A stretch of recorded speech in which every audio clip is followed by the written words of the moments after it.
Hello everyone, फिर से स्वागत है एक नए वीडियो में। आज बिहार पुलिस के पूछे हुए ज्योग्राफी के प्रश्न देखेंगे जो 2010 से लेकर 2022 तक और जो 23 में होने वाले जो एग्जाम है उसी को देखते हुए यह वीडियो बनाया जा रहा है।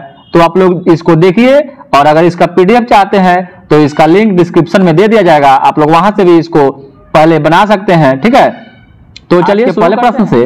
पहला प्रश्न है कि दुनिया का सबसे ऊंचा पुल किस नदी पर बनाया गया है? तो दुनिया का सबसे ऊंचा जो पुल है वह ऑप्शन नंबर सी चिनाब नदी यानी चिनाब नदी पर बनाया गया है। ठीक है, चलिए अगला प्रश्न है कि विक्टोरिया जलप्रपात यानी विक्टोरिया वाटरफॉल किस नदी पर है? तो विक्टोरिया जल जो प्रपात है वह जाम्बेजी नदी पर है। किस नदी पर? जाम्बेजी नदी पर। चलिए अगला प्रश्न है कि दुनिया की सबसे ऊंची दूरबीन वेधशाला कहाँ स्थित है? तो दुनिया की सबसे ऊंची दूरबीन वेधशाला या 2022 के एग्जाम में पूछा हुआ है, तो यह आपका भारत देश में स्थित है। कहाँ है? भारत देश में स्थित है। अगला प्रश्न है कि सौर प्रणाली की खोज किसने की थी? तो सौर प्रणाली की खोज आपका कोपरनिकस के द्वारा किया गया था। किसके द्वारा? कोपरनिकस के द्वारा किया गया था। ठीक है, और ग्रहों की गति का नियम केपलर के द्वारा दिया गया था। ग्रहों की गति का नियम केपलर के द्वारा दिया गया था। ठीक है, और अंतरिक्ष का खोज जो किया था या गैलीलियो के द्वारा किया गया था। चलिए अगला प्रश्न देखते हैं। काल बैसाखी चलती है, यह 2022 में पूछे हुए एग्जाम में पूछे हुए प्रश्न है। काल बैसाखी कहाँ चलती है? ठीक है, तो काल बैसाखी जो है ना यह एक हवा है, यह पश्चिम बंगाल में चलती है। काल बैसाखी पश्चिम बंगाल में चलती है। ठीक है, अगला प्रश्न है कि ग्रहों की गति का नियम किसने दिया था? तो ग्रहों की गति का नियम का प्रतिपादन केपलर के द्वारा दिया गया था। ठीक है, चलिए अगला प्रश्न है गांधी सागर बांध किस नदी पर स्थित है? गांधी सागर बांध किस नदी पर स्थित है? तो गांधी सागर बांध जो है यह चंबल नदी पर है। गांधी सागर बांध किस नदी पर है? चंबल नदी पर है। चलिए अगला प्रश्न है कि सूर्य के चारों ओर घूमने वाले ग्रहों की कुल संख्या कितनी है? तो सूर्य के चारों ओर घूमने वाले ग्रहों की जो कुल संख्या है, इसका जो राइट आंसर हो जाएगा वह 8 हो जाएगा। ऑप्शन नंबर बी हो जाएगा। सूर्य के चारों ओर घूमने वाले ग्रहों की कुल संख्या कितनी है? 8 है। 9 था तो प्लूटो को 2006 में ग्रहों के में से इसको हटा दिया गया। ठीक है, अगला प्रश्न है सर्वप्रथम भूगोल शब्द का प्रयोग किसके द्वारा किया गया था? तो यह 2022 में भी पूछा हुआ प्रश्न है। तो भूगोल शब्द का प्रतिपादन सर्वप्रथम किया गया था इराटोस्थनीज के द्वारा, इसलिए भूगोल का पिता इराटोस्थनीज को कहा जाता है। अगला प्रश्न है कि निम्नलिखित में से किस ग्रह को पृथ्वी की बहन कहा जाता है? तो किस ग्रह को पृथ्वी की बहन कहा जाता है? तो इसमें से ऑप्शन नंबर बी हो जाएगा। शुक्र ग्रह को पृथ्वी की बहन कहा जाता है। ठीक है, चलिए अगला प्रश्न है कि कोलंबस ने किस बंदरगाह से अपनी यात्रा के लिए प्रस्थान किया था? तो कोलंबस ने किस बंदरगाह से अपनी यात्रा के लिए प्रस्थान किया था? तो इसका राइट आंसर हो जाएगा पालोस बंदरगाह। क्या हो जाएगा? पालोस बंदरगाह से किया था। और कोलंबस ने अमेरिका की खोज 1492 ईस्वी में किया था और उसको रेड इंडियन नाम दिया था। ठीक है, से जाना जाता है। तो इवनिंग स्टार शुक्र ग्रह को कहा जाता है। ठीक है, अगला प्रश्न है कि विश्व की सर्वाधिक औसत वर्षा कितनी है? कहाँ होती है या होती है? विश्व की सर्वाधिक औसत वर्षा होती है तो यह होती है मासीराम मेघालय में। और भारत का जो औसत वर्षा जो है 118 सेंटीमीटर है। ठीक है, 118 सेंटीमीटर। चलिए अगला प्रश्न है कि टाइटन किस ग्रह का उपग्रह है? टाइटन किस ग्रह का उपग्रह है? तो यह टाइटन जो है यह शनि ग्रह का उपग्रह है। ठीक है, और अभी वर्तमान में शनि ग्रह के पास उपग्रहों की संख्या सर्वाधिक हो गई है। बृहस्पति ग्रह को यह पछाड़ दिया है। ठीक है, अगला प्रश्न है कि अरुणाचल प्रदेश में ब्रह्मपुत्र नदी किस नाम से जानी जाती है? यह बिहार पुलिस फायरमैन में 2022 में पूछे गए थे यह प्रश्न। तो अरुणाचल प्रदेश में ब्रह्मपुत्र नदी को दिहांग के नाम से जाना जाता है। ठीक है, और ब्रह्मपुत्र नदी को यह मानसरोवर के तिब्बत से निकलती है, तो जो वहां पर तिब्बत में इसको सांगपो के नाम से जाना जाता है, जबकि इसको बांग्लादेश में जमुना के नाम से जाना जाता है। ठीक है, और ढोला सदिया जो पुल बनाया गया या लोहित नदी पर बनाया गया है, भूपेन हजारिका पुल। अगला प्रश्न है कि उर्सा मेजर अथवा बिग बियर एक प्रकार का क्या है? तो उर्सा मेजर और बिग बियर जो है एक प्रकार का क्या है? तो यह एक प्रकार का नक्षत्र मंडल है। क्या है? नक्षत्र मंडल है। चलिए अगला प्रश्न है कि वायुमंडल में स्थित ओजोन सूर्य से आने वाली विकिरणों से पृथ्वी की सुरक्षा प्रदान करती है। तो किससे करती है? तो वायुमंडल से स्थित ओजोन सूर्य से आने वाली पराबैंगनी किरणों से पृथ्वी की रक्षा करती है। ठीक है, आज 16 सितंबर है और इसी दिन 1995 से विश्व ओजोन परत संरक्षण दिवस मनाया जा रहा है। ठीक है, चलिए अगला प्रश्न है कि प्रतिवर्ष डैश के आसपास पृथ्वी सूरज के सबसे नजदीक होती है। तो प्रतिवर्ष 3 जनवरी को जो होता है पृथ्वी सूरज के सबसे करीब होती है, जबकि इसी में अगर पूछ दे कि सबसे ज्यादा दूर कब होती है तो 4 जुलाई को होती है। और 4 जुलाई को सबसे ज्यादा दूर होती है, पृथ्वी सूरज के सबसे दूर होती है। इस स्थिति को अपसौर बोलते हैं। और सबसे नजदीक होगा 3 जनवरी को, उस स्थिति को उपसौर बोलते हैं। चलिए अगला प्रश्न है कि सुंदरवन राष्ट्रीय उद्यान भारत के किस राज्य में स्थित है? तो सुंदरवन राष्ट्रीय उद्यान भारत के पश्चिम बंगाल राज्य में स्थित है और विश्व का सबसे बड़ा जो डेल्टा है वह सुंदरवन का ही डेल्टा है। ठीक है, और यहाँ पर मैंग्रोव प्रकार के वन पाए जाते हैं। ठीक है, चलिए अगला प्रश्न है कि कौन से ग्रह सल्फ्यूरिक एसिड के घने सफेद और पीले बादलों से बना हुआ है? तो कौन वह ग्रह है जो सल्फ्यूरिक एसिड के घने सफेद और पीले बादलों से बना है? तो उस ग्रह का नाम है शुक्र ग्रह। चलिए अगला प्रश्न है कि सतलज तथा सिंधु तथा सतलज नदी के मध्य हिमालय को किस नाम से जाना जाता है? तो सतलज सिंधु और सतलज नदी के मध्य हिमालय को किस नाम से जाना जाता है? तो इसको पंजाब हिमालय के नाम से जाना जाता है। किस हिमालय के नाम से? पंजाब हिमालय के नाम से जाना जाता है। ठीक है, वह आपका असम राज्य में पाया जाता है। कहां पाया जाता है? असम राज्य में पाया जाता है। चलिए अगला प्रश्न देख लेते हैं कि आकाश का सबसे चमकदार तारा का क्या नाम है? तो आकाश का सबसे चमकदार जो तारा है उसका नाम है सिरियस। क्या है? सिरियस है। कहीं कहीं आपको इसको साइरस भी दिया रहेगा। ठीक है, तो याद रखिएगा साइरस। आकाश का सबसे चमकदार, हिंदी में सीरियस लिखता है, इंग्लिश में साइरस लिखता है। तो आकाश का सबसे चमकदार तारा साइरस है। ठीक है, चलिए और सूर्य जो तारा है पृथ्वी के जो सूर्य के बाद नजदीक का तारा प्रॉक्सिमा सेंचुरी है। अगला प्रश्न है कि भारत का सबसे लंबा बांध का क्या नाम है? ये भी फायरमैन में पूछा गया है 2022 में। तो भारत का सबसे लंबा बांध का नाम जो है आपका हीराकुंड बांध है, जो महानदी पर स्थित है। और किस राज्य में है? तो असम राज्य में है। चलिए अगला प्रश्न है कि हेली धूमकेतु का आवर्त काल होता है। तो जो हेली नामक धूमकेतु है इसका आवर्त काल जो होता है ना, यह 76 वर्ष का होता है। कितने वर्ष का? 76 वर्ष का होता है और यह 2086 में पुनः दिखाई देगा। अगला प्रश्न है कि कुनो राष्ट्रीय उद्यान कहाँ स्थित है?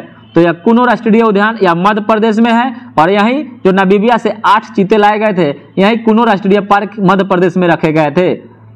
अगला प्रश्न है कि सौर मंडल का सबसे छोटा ग्रह कौन सा है? तो सौर मंडल का सबसे छोटा ग्रह बुध है। ठीक है, और बुध ग्रह है। ठीक है, चलिए अगला प्रश्न है कि हिमालय पर्वत की उत्तरी पर्वतमाला का क्या नाम है? यह भी फायरमैन में पूछे हुए क्वेश्चन है। तो हिमालय पर्वत की उत्तरी पर्वतमाला का नाम है हिमाद्री। क्या है? हिमाद्री है। चलिए अगला प्रश्न है कि सौर परिवार के निम्न ग्रहों में कौन सा ग्रह सबसे अधिक ठंडा होता है? तो सौर परिवार के निम्न ग्रहों में से सबसे ठंडा ग्रह का नाम बताना है। तो सबसे ठंडा ग्रह नेपच्यून है। क्या है? नेपच्यून है। सबसे ठंडा ग्रह का नाम क्या है? नेपच्यून है। जो दूर होगा वो ठंडा होगा, नजदीक होगा वो गर्म होगा। अगला प्रश्न है कि भारत में मीठे पानी की सबसे बड़ी झील का क्या नाम है? तो मीठे पानी की सबसे बड़ी झील का नाम है बुलर झील। क्या है? बुलर झील है। ठीक है, और यह कहाँ है? जम्मू कश्मीर में है। और तैरता हुआ एकमात्र आपका क्या है? केबुल लमजाओ है। ठीक है, अगला प्रश्न है कि किस गैस की उपस्थिति के कारण वरुण ग्रह हरे रंग का दिखाई देता है? तो किस गैस की उपस्थिति के कारण वरुण ग्रह हरे रंग का दिखाई देता है? तो इसका राइट आंसर हो जाएगा मीथेन गैस, CH4।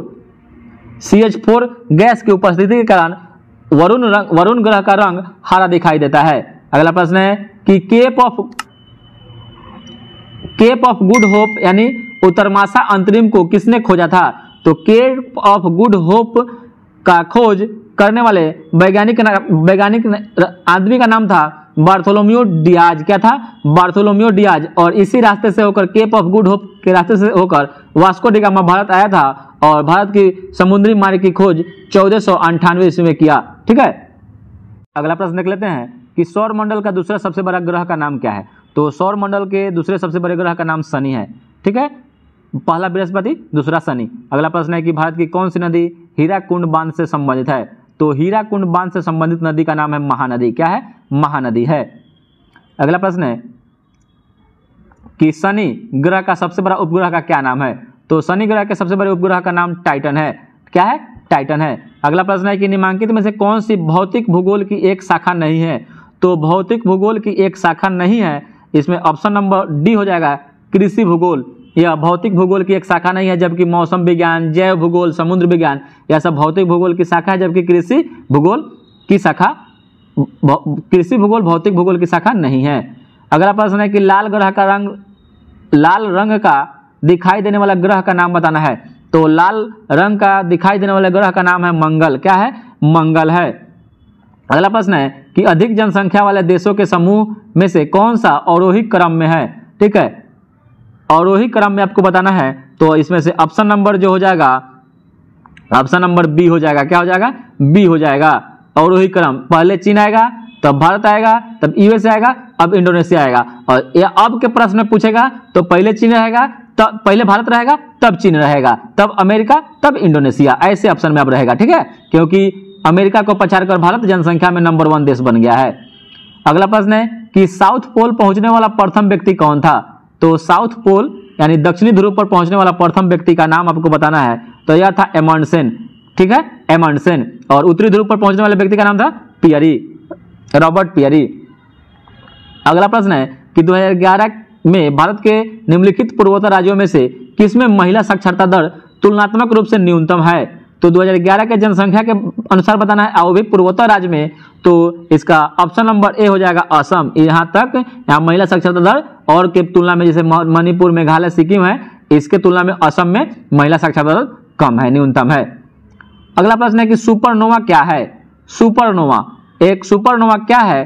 तो सुपरनोवा आपका क्या है? यह एक मृतप्राय तारा है। क्या है? एक मृतप्राय तारा है। सुपरनोवा एक मृतप्राय तारा है। ठीक है। अगला प्रश्न है कि पूर्वी मध्य रेलवे का मुख्यालय कहाँ है। यह 2021 में पूछा हुआ है। तो पूर्वी मध्य रेलवे यानी ईसीआर का मुख्यालय हाजीपुर में है। कहाँ है? हाजीपुर में है। पूर्व मध्य रेलवे हाजीपुर में है। उत्तर मध्य रेलवे गोरखपुर। अगला प्रश्न है कि पृथ्वी की उपसौर स्थिति किस महीने में होती है। तो यह 3 जनवरी को होती है। ठीक है, उपसौर 3 जनवरी को होती है। कि निम्नलिखित में से कौन सा राज्य गंगा बेसिन का भाग नहीं है। तो ऑप्शन में देखना है कि गंगा बेसिन का राज्य इसमें से कौन है। राजस्थान है, मध्य प्रदेश है, पंजाब है और छत्तीसगढ़ है। तो इसमें से गंगा बेसिन का राज्य पंजाब नहीं है, जबकि राजस्थान, मध्य प्रदेश और छत्तीसगढ़ है। अगला प्रश्न है कि 2 अक्षांश रेखाओं के बीच की दूरी लगभग होती है। तो 2 अक्षांश रेखाओं के मध्य की दूरी होती है ना, 111 किलोमीटर होती है। जबकि वहीं आपसे पूछ दे कि 2 देशांतर रेखाओं के बीच की दूरी 111.3 किलोमीटर होती है। ठीक है, और 2 अक्षांश रेखाओं के बीच की दूरी को जोन कहते हैं, जबकि 2 देशांतर रेखाओं के बीच की दूरी को गोरे कहते हैं। अगला प्रश्न है कि निम्नलिखित कोयला खानों में से कौन सी मध्य प्रदेश राज्य में स्थित है। कोयला खान, तो मध्य प्रदेश राज्य में कौन सी कोयला खान स्थित है। तो इसका जो राइट आंसर हो जाएगा सिंगरौली, या सिंगरौली कोयले की खान है जो मध्य प्रदेश राज्य में स्थित है। अगला प्रश्न है कि कुल अक्षांशों की संख्या कितनी है। तो कुल अक्षांशों की संख्या आपको बताना है। तो कुल अक्षांशों की संख्या 179 है। कितना है?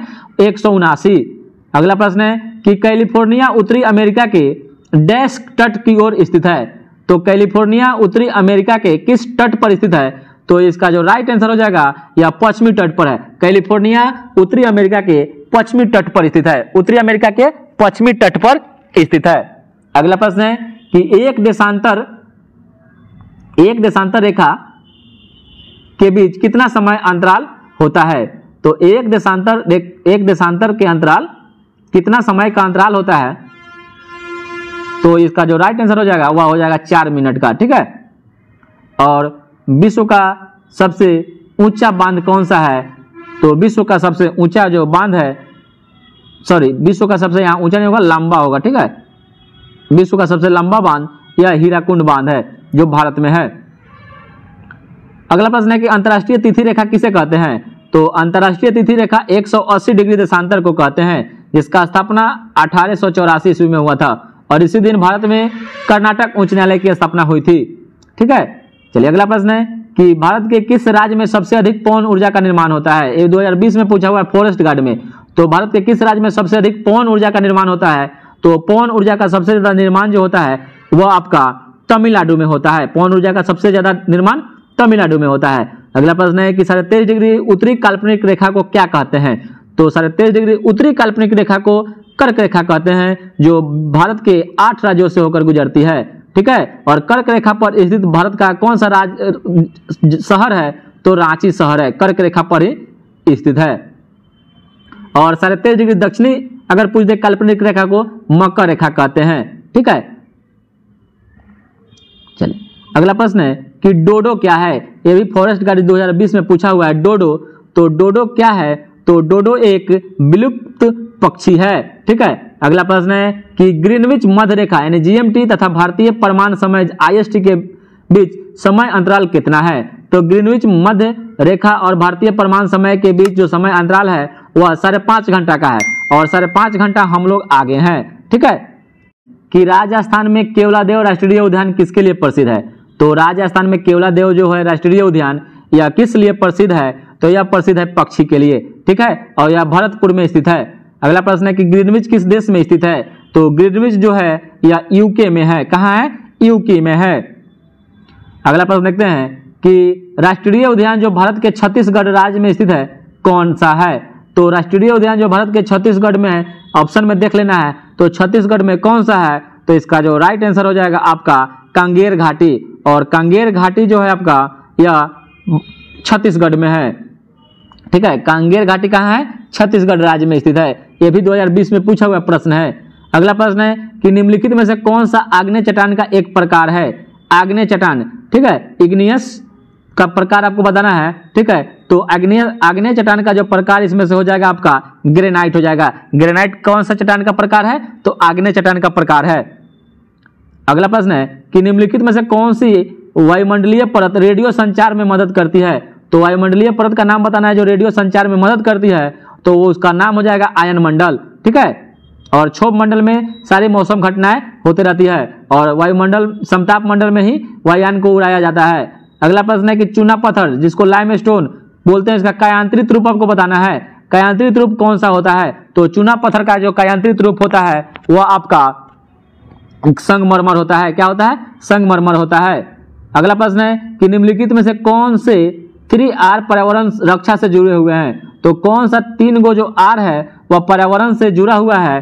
तो पर्यावरण से जुड़ने वाला 3R जो है वह कौन है। तो इसका जो राइट आंसर हो जाएगा 63 का ए हो जाएगा, रिड्यूस, रीयूज और रिसाइकिल। क्या हो जाएगा, रिड्यूस एंड रिसाइकिल। ठीक है, चलिए अगला प्रश्न है कि पनामा नहर किन 2 महासागरों को जोड़ती है। तो पनामा नहर जो बताना है आपको किन 2 सागरों को जोड़ती है। तो इसका राइट आंसर हो जाएगा ऑप्शन नंबर बी, प्रशांत महासागर एवं अटलांटिक महासागर को। अगला प्रश्न है कि या फॉरेस्ट गार्ड में पूछा गया क्वेश्चन है कि टोबो झील कहाँ स्थित है। टोबो जो झील है वह कहाँ स्थित है।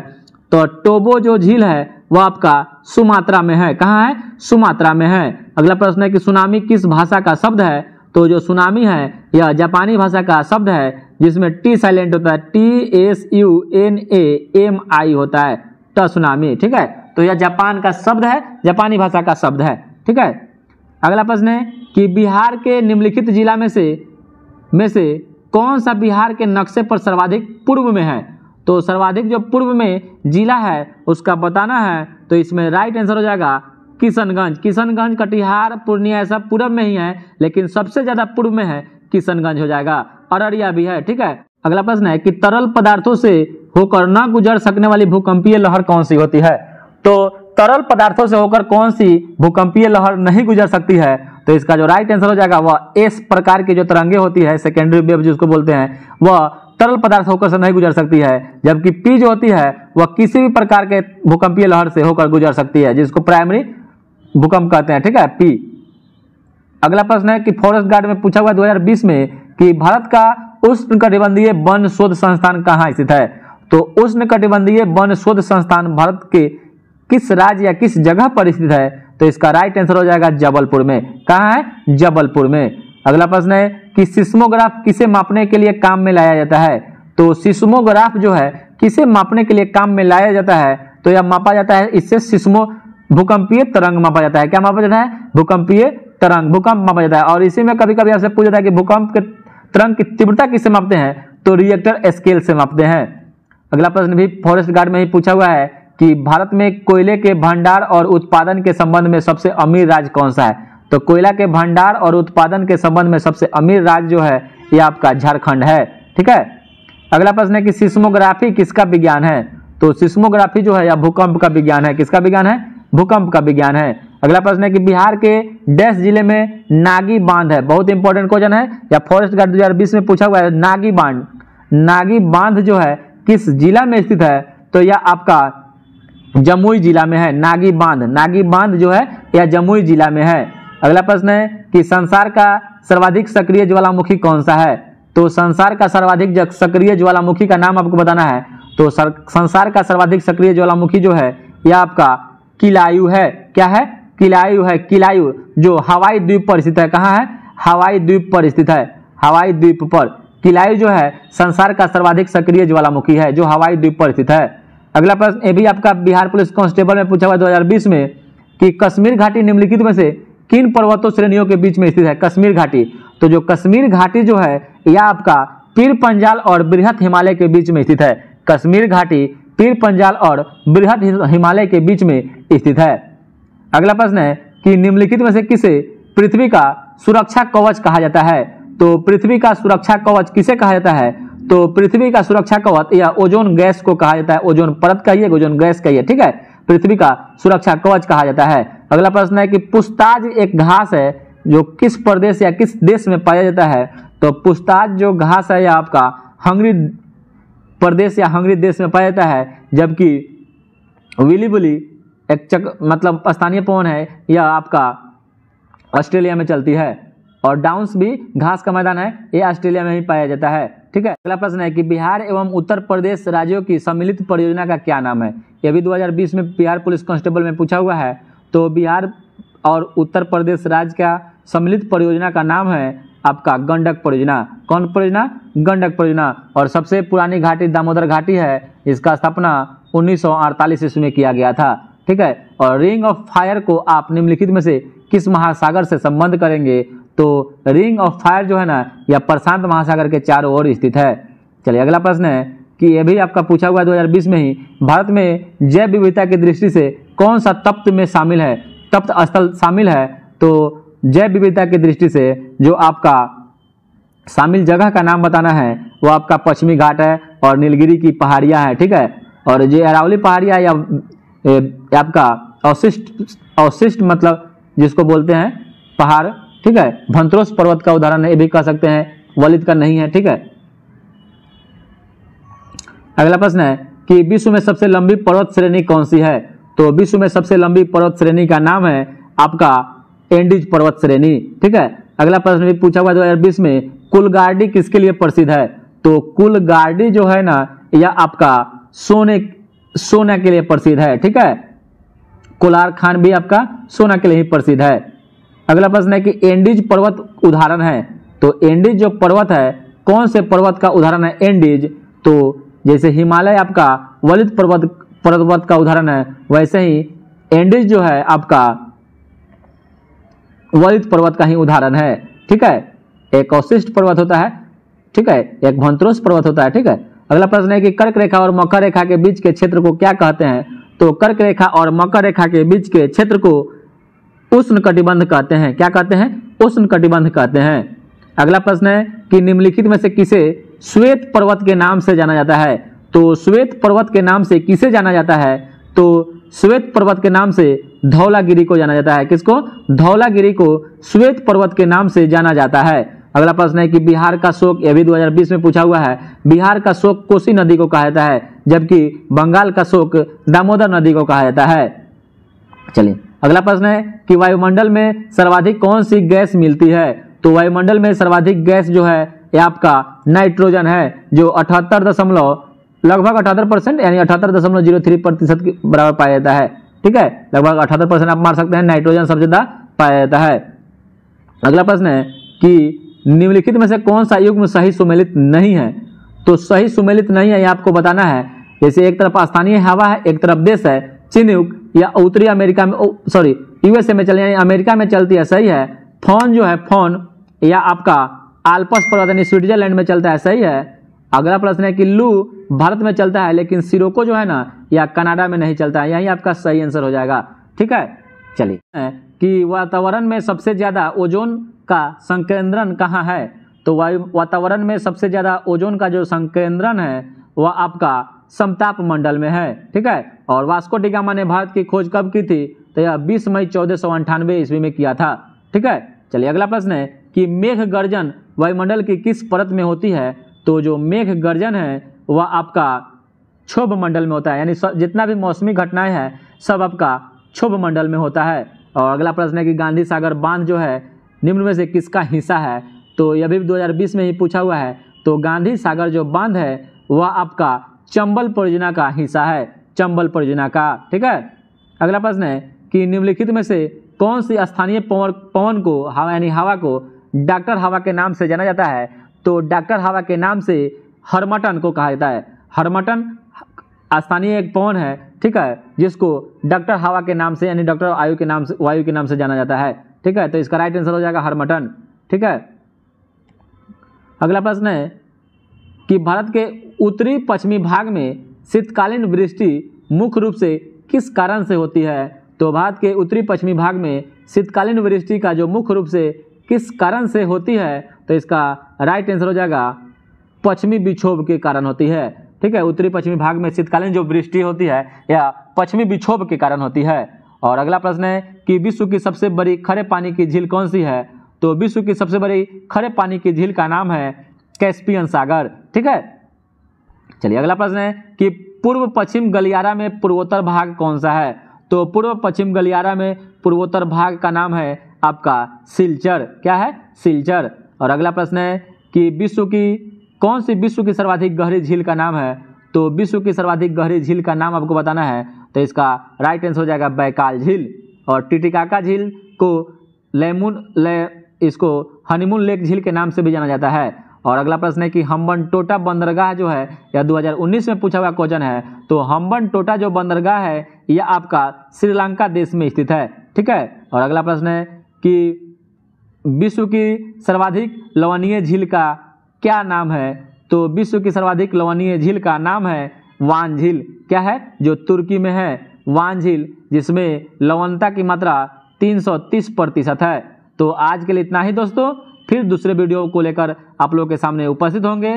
तो वीडियो कैसा लगा लाइक और सब्सक्राइब जरूर कर दीजिएगा और एक कमेंट भी कर दीजिएगा कि आप लोग को 100 प्रश्नों में कितना मार्क्स आ रहा है और यह आप लोग को सेशन कैसा लग रहा है। तो एक कमेंट जरूर कीजिएगा दोस्तों। Thanks for